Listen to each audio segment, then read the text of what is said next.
నాడు పరంగా రాజకీయం చూసుకున్నప్పుడు గతంలో ఎప్పుడూ లేనంతటి ఫీలింగ్ ఈ దఫా వచ్చింది. దీనికి 2, 3 కారణాలు ఉంటాయి. ఒకటి ప్రభుత్వ వ్యతిరేకత అయి ఉండొచ్చు, లేదా ప్రభుత్వ అనుకూలత కూడా అయి ఉండొచ్చు.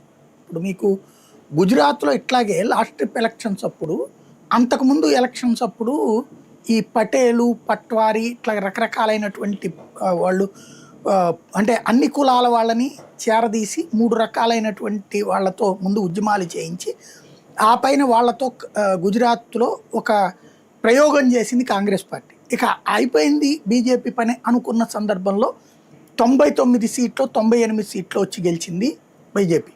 ఏది 5ఓసారో 6ఓసారో.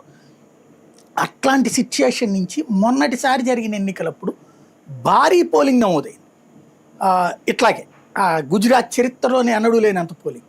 దానికి రాహుల్ గాంధీ కానీ ప్రతిపక్షాలన్నీ కూడా లెక్కేసుకుంది ఏంటి, ఇంకేముంది అక్కడ అధికారంలోకి బీజేపీ దిగిపోయినట్టే, బీజేపీకి బుద్ధి చెప్పేసినట్టే అని భావించారు.